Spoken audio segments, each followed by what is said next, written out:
This is a story that starts with the routine surgery and spirals into one of the most chaotic and cringeworthy and embarrassing moments of my entire healthcare career. A single mistake that I made turned the operating room into a scene of pure disaster, and I was at the center of it all.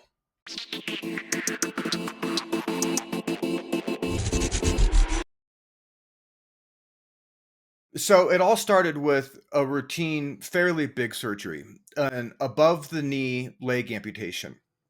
And that's an above the knee leg amputation is no small feat. It's got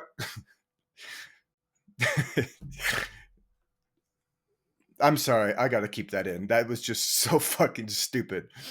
And this wasn't just any normal leg. This patient was about 400 pounds and he was having the surgery, this amputation, because he had gotten run over by a train and we needed to take off his leg. Apparently, what happened is he'd somehow either fallen asleep on the train tracks or something, and the train took off one of his legs and then mangled his other leg so bad that it needed to be removed. So the surgeon removes this 400-pound dude's leg, and they're sawing and grinding. And then the resident surgeon and the surgical tech both lift I guess, the leftover leg. And what do they do with it? They put it in. Sorry, it's just imagining, just imagine two people lifting up this gigantic leg. Sometimes I forget how what I do for a living is how fucked up it is. Anyway, what do they do with it? They take the leftover leg and they put it in a bucket on a tiny little table on the floor. That's not what you're supposed to do. If you've ever worked in an operating room, if you're a medical person, you know that this is the kind of decision that immediately makes your brain scream. This is a terrible fucking idea. I feel like these stories might make you kind of scared to go to the hospital when you hear how totally fucked up it all is. But nothing is as fucked up as what is about to happen. Okay, so the leftover. Sorry. It's hard to tell these stories with a straight face. The leftover leg is in a bucket on the fucking floor where it's not supposed to be. And the floor, by the way, was a complete murder scene. There was blood everywhere. It was thick and sticky and slick.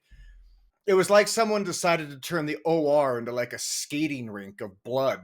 We needed a blood gas on this guy. Now, a blood gas is this test where you draw arterial blood, or sometimes venous, but you draw, in this case, arterial blood to get a quick kind of snapshot of how your patient is doing. It gives you oxygen levels that are different from the thing on your finger, and carbon dioxide, and basically all the life or death shit that you need to know, right? So I grab a syringe to draw the sample. No problem. I've done this a million times. But then came the problem, the hard part. I had to get the sample to the machine that analyzes it. And that machine was across the room. Now, normally, obviously, that's not really a big deal. You just walk over, pop in the sample, and voila. But this wasn't a normal situation. This was the room of fucking doom. The room with the amputated leg on the floor where it's not supposed to be. So I very carefully start walking towards the blood gas machine, and the bucket with the amputated leg was dead center in my path. And then there was blood pooling all around the floor. It was like stepping in an oil spill. And I just kept thinking to myself, go careful, you didn't drink that much last night. I had to literally sidestep the leg in order. I'm keeping that in too. I had to go around the amputated leg to reach the blood gas machine. The leg was just sitting there in the middle of the room on the fucking floor. But one wrong move, and I would kick the bucket, and then oh god, one wrong move, and I would knock the bucket with my leg, and either wipe out or slip on the floor. But I didn't do that. That's not where the story was going. I made it barely to the blood gas machine, popped in the sample, and then waited. But then the results came back, uh, and they were not good. And then my heart just sank. So I turn to the room and I say, "We have a problem." So the guy's pH was a disaster. If anyone ever cares about learning some of the medical shit I talk about, leave a comment, but I guess it's kind of irrelevant to the story, to this story at least. The guy's pH was a disaster. A clear red flag that he was kind of in some kind of serious trouble. And I didn't really have time to process this whole thing. I needed to get the information with the printout of the blood gas to the anesthesiologist immediately.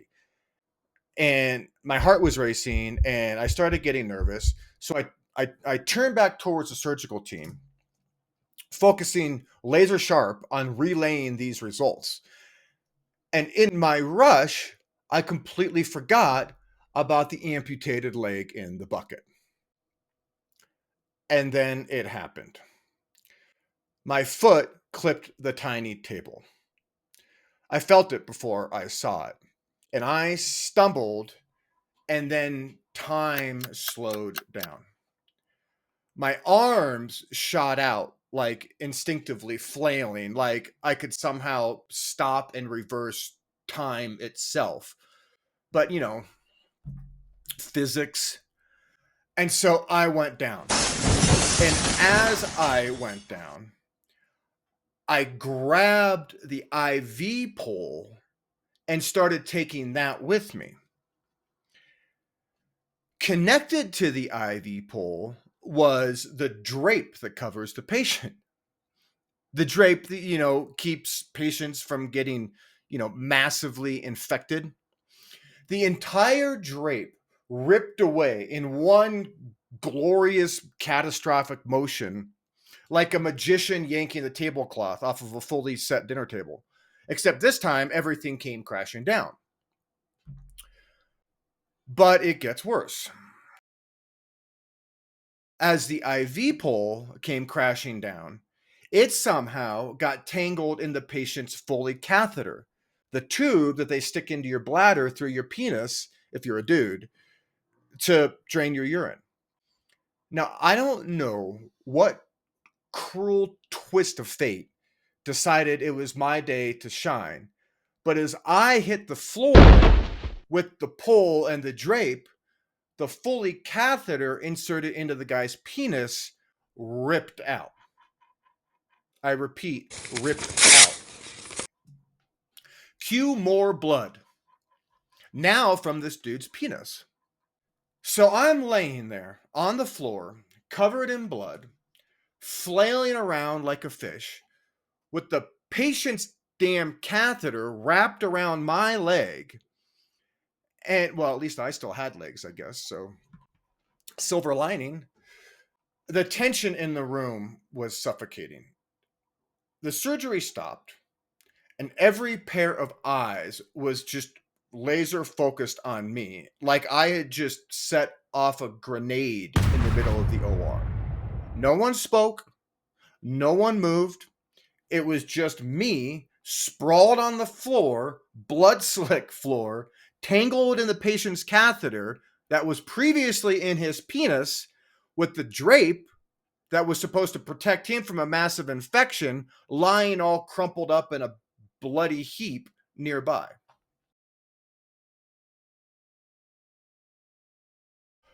All right. God, this is fucked up. So I managed to stand up, but it felt like the entire room was holding its breath, waiting for me to somehow make it worse. My scrubs were completely soaked in blood, some of it mine, and every move I made felt like it was in slow motion, like I was stuck in a nightmare I couldn't wake up from. I'm getting up and I'm like, I'm sorry, I didn't mean to, rip out the dude's fucking Foley catheter.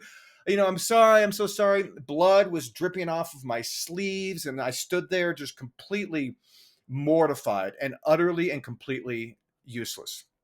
I couldn't decide what was worse, The fact that I had just delayed this, critical surgery, or that I was apologizing for my life depending on it while literally standing in a pool of another person's blood. At this point, the surgery obviously just ground to a complete halt. Everything, the whole room was compromised. Nothing was sterile anymore. And I stood there as the undisputed worst thing that's ever happened in an operating room. Kind of an exaggeration, I guess, but eventually the team regrouped. We cleaned everything up and redraped the patient, put in another Foley, and everyone pulled together and got everything back to whatever type of normal we could get back to. They scrubbed back in and everything basically got back on track. We completed the surgery and the patient pulled through, and nobody ever said a word to me about this incident ever again. Meaning, it was so bad that people didn't even make fun of me about this. They didn't even make jokes about it years later. But I'm never gonna forget it. That day haunts me forever. This was 25 years ago. And that day haunts me today, right now, as I tell this story. So let's sum up here, shall we? I was walking through an operating room, tripped over an amputated leg, face planted into a puddle of blood, ripped out a Foley catheter out of a man's penis, tangled myself in it, and I dislocated my shoulder when I fell on the floor. This was just a complete masterpiece of disaster. So if you're ever having like a bad day, just remember, at least you didn't trip over some dude's severed leg. Working in healthcare, some days you're the hero and then some days you're the punchline. So that's the end of the story. Thanks for watching. Bye.